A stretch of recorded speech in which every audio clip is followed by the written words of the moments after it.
Bismillahirrahmanirrahim. Assalamualaikum warahmatullahi wabarakatuh.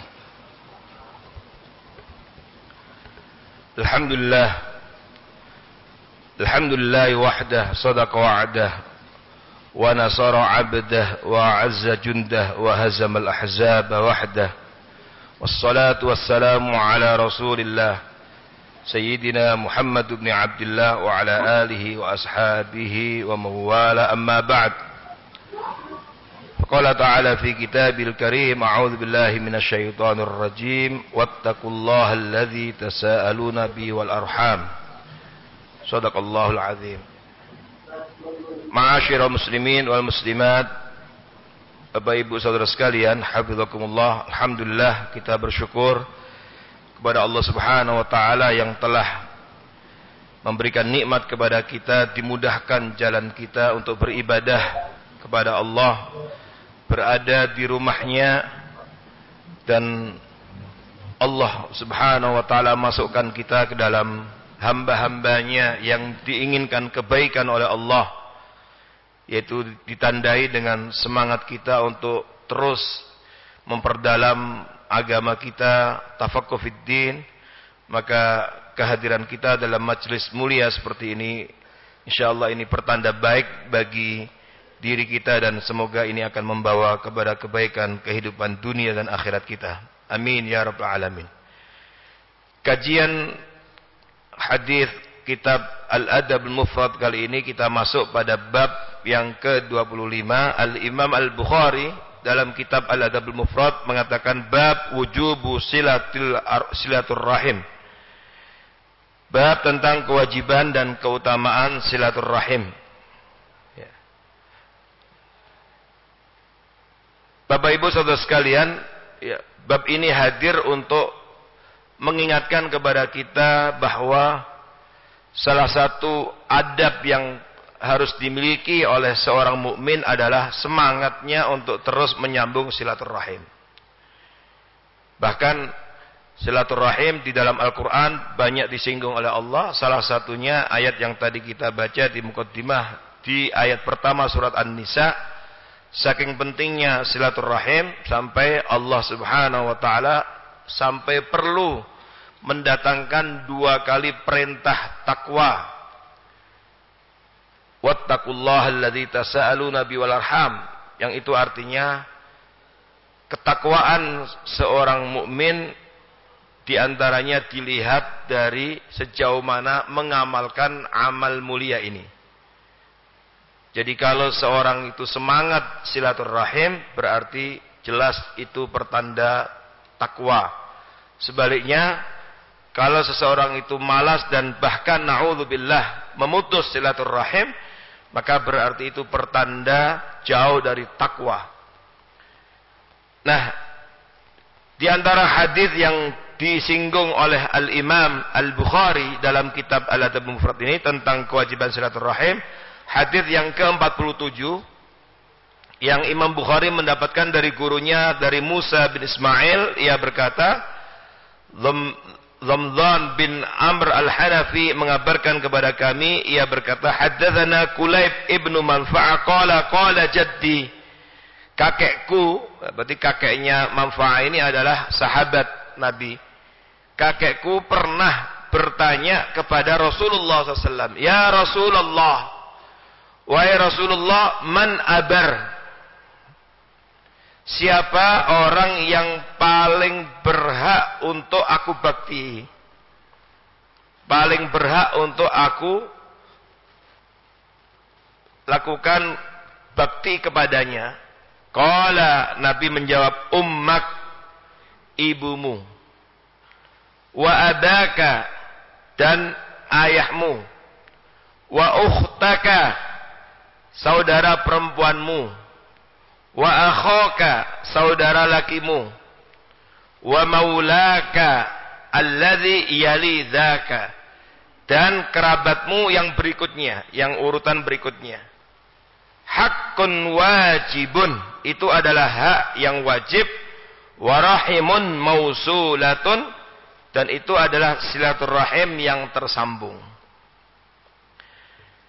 Ma'asyiral muslimin hafizakumullah, hadis ini kalau diteliti secara orisinalitas dan validitasnya, derajatnya, hadis ini aslinya dhaif. Kedhaifan hadis ini karena ada perawi yang bernama Kulayb bin Manfa'ah. Dia dikenal di kalangan ulama hadis dengan majhulul hal. Dalam istilah atau ilmu mustalah hadis, majhulul hal itu orang yang tidak begitu dikenal di masyarakat. Banyak ulama enggak begitu kenal, sehingga dikenal istilah majhulul hal. Keadaannya itu tidak bisa ditelusuri. Nah, ini penting catatan bagi kita bahwa seorang mukmin itu, muslim itu harusnya selalu banyak berinteraksi. Dia tidak boleh menjadi eksklusif. Seorang mukmin itu harus inklusif sehingga banyak dikenal. Makanya banyak hadis-hadis maupun ayat-ayat Al-Qur'an yang selalu memotivasi, menyemangati kita untuk selalu berinteraksi dengan orang lain. Dan itu telah dicontohkan oleh Habibunal Mustafa sallallahu alaihi wasallam. Nabi ketika menerima wahyu tidak dinikmati sendiri, menutup rumahnya rapat-rapat kemudian mengasingkan diri, tidak. Tapi coba lihat sirah nabawiyah, kehidupan Nabi. Beliau akrab dengan semua elemen masyarakat. Bapak-bapak, ibu-ibu, emak-emak, kenal semua dengan Nabi. Anak-anak pun akrab dengan Nabi. Bahkan musuhnya pun juga mengenal Nabi. Yang memusuhi dakwah Nabi juga mengenal. Sampai mereka tidak bisa mengelak melihat kepribadian akhlak Nabi, menjulukinya dengan Al-Amin, orang yang bisa dipercaya. Ini menunjukkan Nabi berinteraksi dengan semua level. Maka ketika seseorang itu tidak dikenal, itu ada catatan. Nah, Kulayb ibn Manfa'ah ini kurang dikenal. Makanya kemudian ketika seseorang kurang dikenal menyampaikan informasi, maka akhirnya menjadi catatan tersendiri baginya. Majhulul hal. Tapi hadis ini, Bapak Ibu, diriwayatkan oleh ulama hadis yang lain. Abu Dawud di dalam kitab sunahnya meriwayatkan hadis ini dalam kitab Al-Adab, dan berdasarkan penelusuran para ulama, meskipun ini hadis dhaif, masih boleh dipakai untuk hujjah, untuk dalil.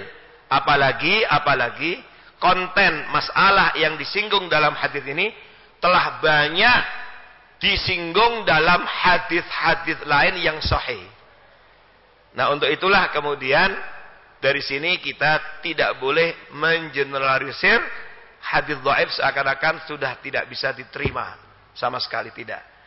Nah, untuk itulah kenapa Imam Bukhari yang termasuk ulama yang sangat selektif dalam hadis memasukkan hadis ini, karena ini berisi tentang adab. Makanya sebagian ulama mengatakan hadis dhaif boleh kalau berhubungan dengan adab, akhlak.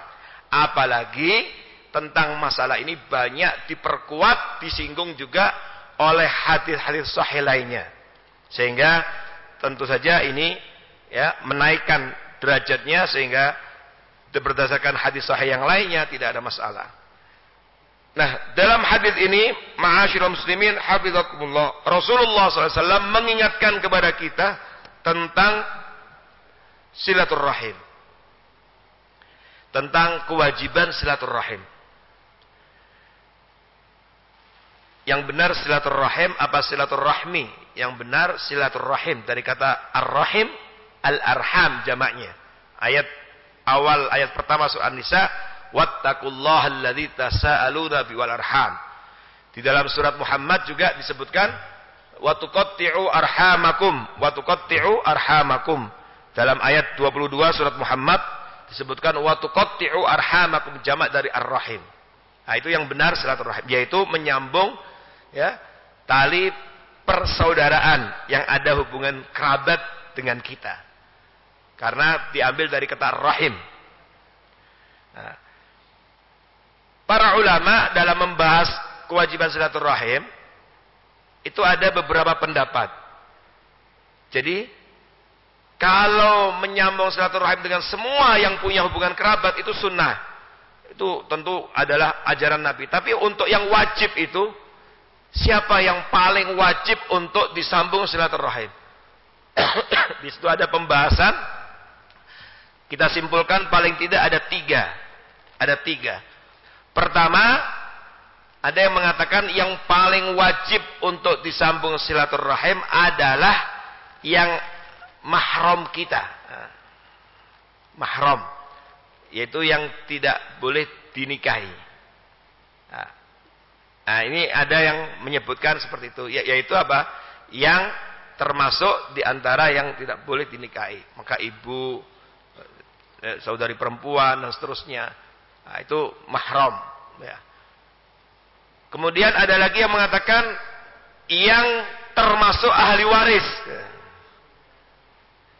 Termasuk ahli waris. Ada yang berpendapat seperti yaitu yang paling wajib di silaturahimi. Nah, kalau ahli waris, bibi itu kan tidak termasuk ahli waris.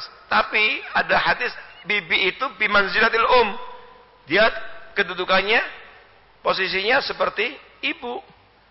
Makanya ada yang mengatakan pendapat hanya pada yang ada hubungan ahli waris ini lemah.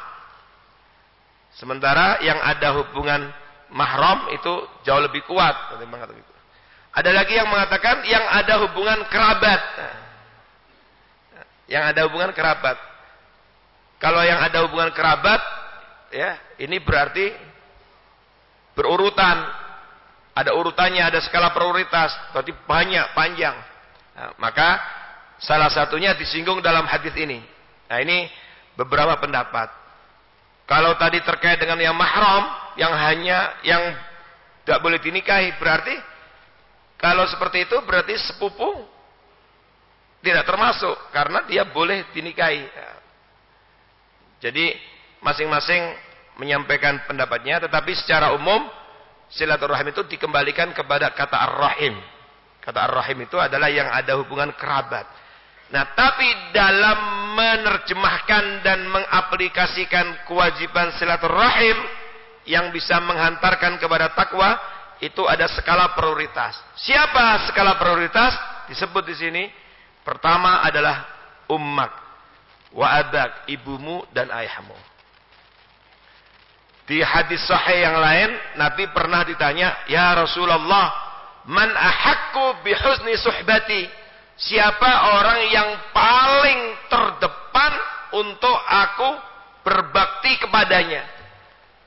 Disebut dalam hadis sahih yang lain, ummak, ibumu. Lalu ibumu. Lalu ibumu. Sampai 3 kali.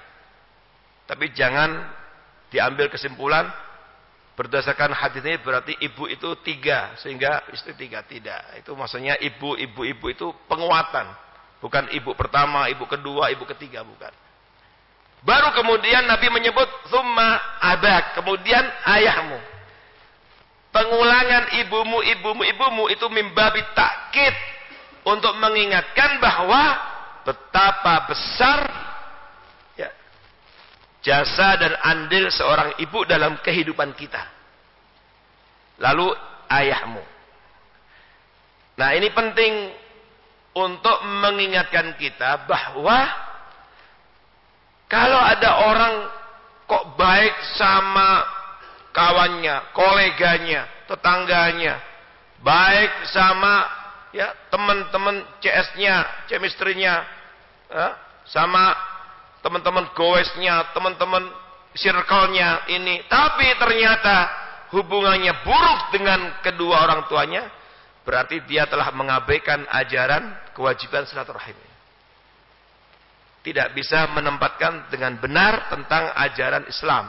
Karena harusnya dia harus lebih utama, pertama adalah bagaimana menjalin silaturahim dengan ayah dan ibunya dan ayahnya. Nah, ini skala prioritas. Sehingga ini harus di atas semuanya. Sehingga seseorang harus siap mengorbankan hartanya, mengorbankan waktunya. Jangan sampai untuk kawannya, circle-nya, untuk CS-nya, untuk koleganya banyak waktu. Tapi giliran untuk ayah ibunya nggak ada waktu. Untuk teman-temannya, teman kantornya banyak waktu. Tapi untuk kerabat-kerabat dekatnya nggak ada waktu. Nah ini berarti penempatan yang salah. Makanya disebut ummak, thumma abak, wa abak. Ibumu lalu ayahmu. Nah. Karena ya kita hidup di zaman sekarang ini banyak juga kita lihat di lapangan betapa banyak orang tua yang ya menderita karena dijauhi oleh anak-anaknya, padahal anaknya banyak, tapi dalam beberapa kesempatan dia nggak pernah didampingi oleh anaknya. Kita lihat ada beberapa orang tua yang harus berobat ya ke rumah sakit, sudah sakit kemudian dia sendiri berobat. Kita tanya, ternyata banyak anaknya, tapi nggak ada yang mau menemaninya. Semuanya katanya sibuk. Nah, ini kan sungguh sangat mengenaskan. Ya. Bahkan naudzubillah kalau kita lihat di barat, bahkan orang tua kalau udah tua malah dijauhi, dimasukkan di panti jompo dan tidak pernah dikunjungi. Nah ini tentu sebuah kesalahan besar. Makanya di dalam surat Muhammad itu disinggung oleh Al-Quran, fahal asaitum in tawallaitum an tufsidu fil ardi wa tuqatti'u arhamakum. Jadi memutus silaturahim itu disejajarkan dengan membuat kerusakan di muka bumi.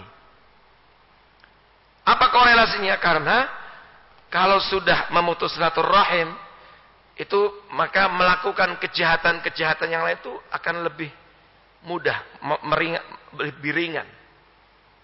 Kalau seseorang sudah tidak menyambung silaturahim, mengabaikan perintah Allah ini, maka yang lain itu akan lebih mudah untuk dilanggar, sehingga mudah untuk membuat kerusakan di muka bumi ini. Dan ini tentu sesuatu yang sangat-sangat berbahaya. Ya. Maka kita di zaman yang modern ini kita harus selalu manfaatkan berbagai macam fasilitas, ya, kemajuan teknologi juga untuk silaturahim. Apalagi sekarang kalaulah ya terpaksa harus jauh secara teritorial tempat tinggal karena tuntutan kerja dan sebagainya dengan orang tua, sekarang ada fasilitas-fasilitas seorang bisa tetap video call, tetap menelpon, tetap menghubungi orang tuanya dengan berbagai macam fasilitas kemajuan teknologi yang ada. Wa ukhtak, lalu disebut saudari perempuanmu. Wa akhok, dan saudara lakimu. Yang terjadi sekarang justru malah ada sebagian keluarga antara adik kakak dengan perempuannya, saudaranya malah berantem dan bahkan tidak sapa menyapa. Hanya karena berebut harta, berebut waris. Padahal mereka ini adalah orang yang paling terdepan harus atau wajib disilaturahimi setelah ibu dan ayahnya. Wa ukhtak wa akhok. Maka ini harus terdepan. Baru kemudian wa maulakal ladzi yalizaka. Baru kemudian kerabat berikutnya. Kerabat berikutnya ini berarti setelah itu. Termasuk di sini adalah paman, bibi, baik paman dari ayah atau paman dari ibu, bibi dari ayah atau bibi dari ibu. Nabi mengatakan haqqun wajibun wa rahimun mausulah. Itu adalah wajib, hak yang wajib, dan silaturahim yang tersambung. Nah inilah silaturahim, kewajiban silaturahim. Di kita ada istilah silaturahmi. Nah, kita lihat di kamus bahasa Indonesia, kamus besar bahasa Indonesia, ternyata silaturahmi itu dimaknai dengan tali persahabatan. Tali persahabatan. Ya artinya ketika seorang mengunjungi kawan, mengunjungi ini ternyata juga dalam bahasa Indonesia diakomodir dengan istilah silaturahmi. Tapi dalam bahasa Arab yang aslinya silaturahim itu adalah kerabat. Tapi kemudian dikembangkan makna silaturahmi adalah menjalin hubungan baik dengan kawan, dengan kenalan, dengan ini. Dan tentu saja itu juga bagian dari menyambung ya hubungan baik dengan sesama muslim dan mengunjungi saudara sama muslim untuk tujuan-tujuan yang baik itu juga termasuk ibadah. Makanya di dalam hadis sahih ada seorang yang sengaja mengorbankan waktunya, mengorbankan hartanya dalam sebuah perjalanan jauh, lalu di stop, dicegat oleh seseorang, ditanya, ila aina turid, mau kemana engkau wahai saudaraku? Lalu ia mengatakan, uridu akhalli fi hadhil qaryah. Oh, saya ingin mengunjungi saudaraku. Ini saudara seagama, tidak ada hubungan kerabat. Hal laka min ni'matin tarubbuha? Ditanya lagi, apakah ada kepentingan dunia yang ingin engkau dapatkan dengan kunjunganmu? Dengan mengorbankan waktu, tenaga, harta, jauh-jauh begini. Kata dia, enggak ada. Khairu anni uhibbu fillah. Nah, hanya karena hubungan persaudaraan, persahabatan karena Allah, cinta mencintai karena Allah. Tidak ada, kecuali aku sangat mencintainya karena Allah. Dia orang baik, saya ingin mendapatkan nasihat, saya ingin kerjasama dalam kebaikan dengan dia, saya ingin bersama-sama dalam proyek-proyek kebaikan. Hanya itu. Nah, maka kemudian orang yang mencegat tadi kemudian membuka kartunya, bahwa dia adalah malaikat yang diutus oleh Allah menyerupai manusia, lalu menyampaikan, berbahagialah, annallaha ahabbaka kama ahbabtahu fi. Allah menyampaikan bahwa Allah sangat mencintaimu sebagaimana engkau mencintai saudaramu karena Allah. Nah, di sini para ulama hadis mengatakan ini adalah silaturahmi, yaitu menjalin tali persahabatan yang diikat karena Allah. Cinta mencintai karena Allah. Dan ini termasuk juga amal soleh. Amal soleh yang besar pahalanya. Bahkan di dalam hadis sahih, 7 kelompok manusia yang nanti pada hari kiamat mendapatkan naungan Allah, ketika tidak ada naungan kecuali naungan Allah. Di antara dari 7 kelompok itu adalah warajulani tahabba fillah ijtama'a alaihi wa tafarraqa alaihi. 2 orang yang saling mencintai karena Allah. Enggak ada hubungan kerabat, tapi cinta mencintai karena Allah, menyatu dalam kebaikan, bersama-sama punya andil kontribusi untuk proyek-proyek kebaikan. Maka dia berkumpul karena Allah, kalaulah dia berpisah juga karena Allah. Ini termasuk yang mendapatkan naungan Allah pada hari kiamat nanti. Nah, itu dalam bahasa Indonesia itu diistilahkan dengan silaturahmi. Nah, tapi kalau silaturahim itu adalah yang ada hubungan dengan kerabat. Bapak Ibu hafizakumullah, hadis berikutnya yang masuk dalam bab ini. Oh ya, dalam hadis ini berarti kewajiban itu adalah al-aqrab wal-aqrab. Nah, jadi kita harus tahu skala prioritas. Dalam mempersembahkan silaturahim, kita harus tahu skala prioritas. Yang pertama, orang tua, baru saudara kandung, laki atau perempuan, baru berikutnya. Nah, jangan sampai malah dibalik. Mungkin kadang-kadang dengan paman bibinya luar biasa akrab, dengan saudara kandungnya malah jauh. Nah, itu juga berarti nggak tepat. Maka al-aqrab wal aqrab, yang lebih dekat dan kemudian kepada yang lebih dekat lagi. Nah, jadi kalau di prosentase, maka alokasi prosentasenya harus lebih besar kepada yang paling dekat kekerabatan dengan kita.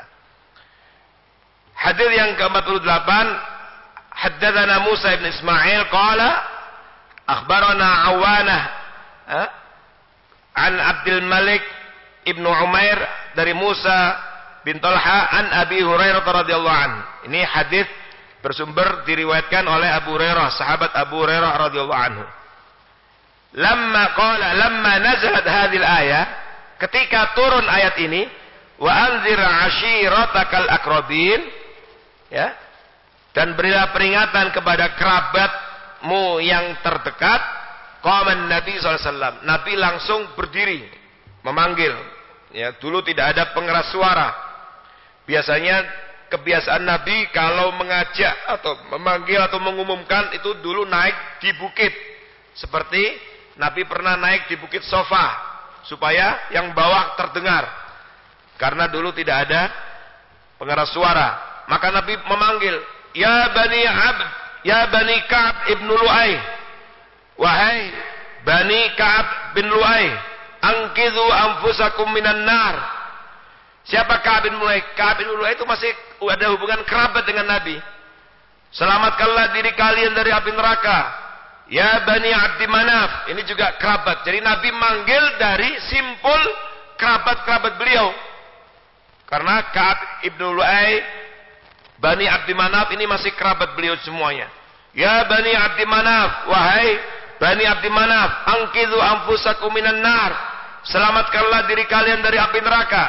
Ya Bani Hashim, wahai Bani Hashim, kerabatku dari Bani Hashim, angkidhu anfusakum minan nar.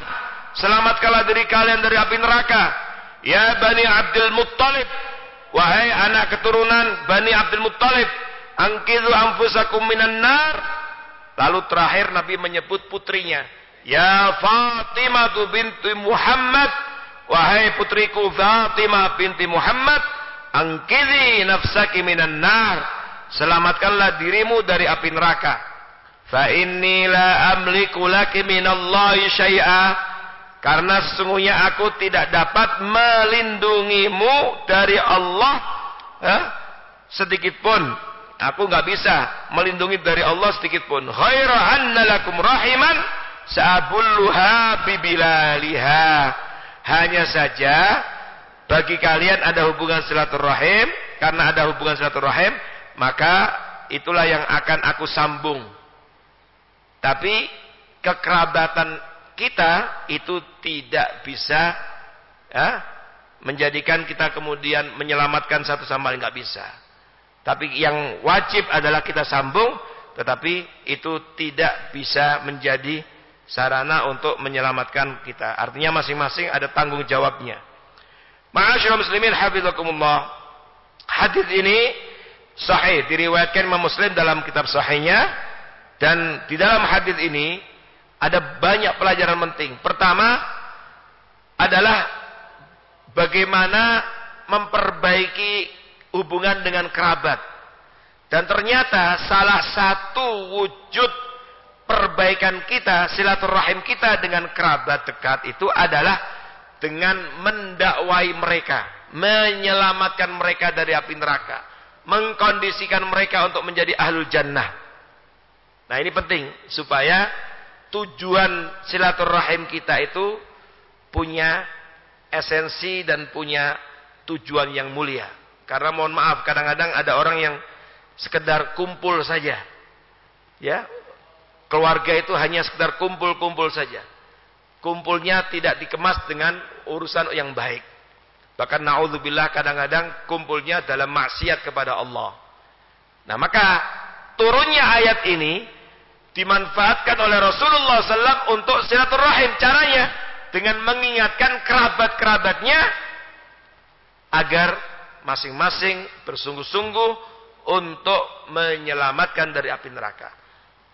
Maka ada riwayat yang lain, setelah turun ayat ini yang memerintahkan Nabi untuk mendakwai kerabat dekatnya, Nabi ngajak makan. Ada riwayat yang lain, Nabi itu ngajak makan kerabat-kerabatnya. Dan ini oleh para ulama diambil pelajaran pentingnya memberikan pengaruh positif pada kerabat itu, diantaranya melalui sarana ngajak makan.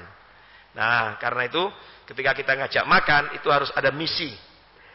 Kalau kita mentraktir makan itu harus punya misi, tidak sekedar mengeluarkan biaya, mengorbankan waktu, ngajak makan selesai. Tapi ada misi yang ingin kita jalankan untuk kebaikan bersama. Itu yang dilakukan Rasulullah SAW. Setelah turun ayat ini langsung Nabi ajak makan-makan, kerabatnya diundang makan. Lalu setelah itu Nabi sampaikan, aku diutus sebagai Rasul. Nah, maka selamatkan kalian dari api neraka, ikutilah ajaranku dan seterusnya. Nah, dan Nabi SAW menyebut semua kerabatnya disebut, termasuk yang tidak lupa putrinya sendiri. Bayangkan, kepada putrinya sendiri Nabi mengingatkan, angkidhi nafsaki minan nar. Wahai Fatimah putriku, selamatkanlah dirimu dari api neraka. Meskipun kamu punya ayah seorang nabi, seorang rasul, tapi tetap kullu nafsin bima kasabat rahinah. Masing-masing itu tergadaikan bertanggung jawab terhadap perbuatannya. Maka yang paling penting itu adalah bagaimana kamu berbuat baik, beramal soleh. Kekerabatan dengan Rasulullah SAW dimanfaatkan untuk meningkatkan ketaatan kepada Allah Subhanahu wa Ta'ala. Nah, inilah pentingnya urusan silaturahim ini, sehingga jadi bagaimana silaturahim itu diantaranya dimanfaatkan dengan mendakwai mereka, dengan mengkondisikan mereka agar mereka menjadi ahlul jannah, agar mereka menjadi orang-orang yang dijauhkan dari api neraka, agar mereka menjadi orang-orang yang bermanfaat bagi dirinya, keluarganya, masyarakat, ya, bangsa dan negaranya. Khairun nas anfa'uhum linnas. Jadi kekerabatan sedekat apapun, seakrab apapun, sehebat apapun nasab seseorang tidak akan bermanfaat nanti pada hari kiamat kelak. Kenapa? Karena pahala hanya diperoleh jika seorang beriman dan beramal soleh. Jadi hubungan kekerabatan itu sama sekali tidak ada manfaatnya. Dari sisi supaya seseorang tidak mengandalkan. Karena ada orang yang kadang-kadang di dunia bangga, bahkan menyombongkan diri karena kedekatannya dengan seseorang, kekerabatannya dengan seseorang. Padahal itu sama sekali tidak ada nilainya di sisi Allah ketika tidak, ya, sama-sama beriman dan bertakwa kepada Allah Subhanahu wa taala. Maka hadis ini, Bapak Ibu Saudara sekalian, membantah keyakinan sesat yang beredar di kalangan masyarakat yang tidak paham, ya, bahwa seakan-akan mereka berkeyakinan bahwa Nabi itu akan memberikan syafaat, ya terbaik. Padahal syafaat Nabi itu hanya akan diberikan pertama dengan izin Allah, yang kedua Allah ridho terhadap yang diberi syafaat.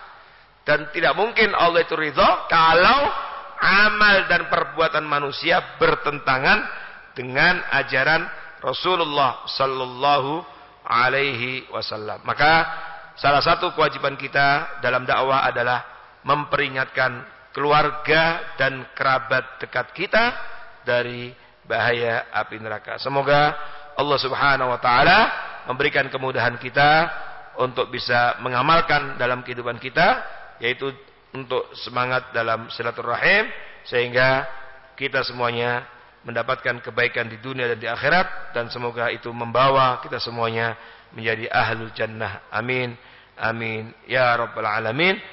Qul qouli hadza wa astaghfirullah wa lakum. Kita tutup dengan baca doa kafaratul majlis. Subhanakallahumma wa bihamdika asyhadu an la ilaha illa anta astaghfiruka wa atubu ilaik. Assalamualaikum warahmatullahi wabarakatuh.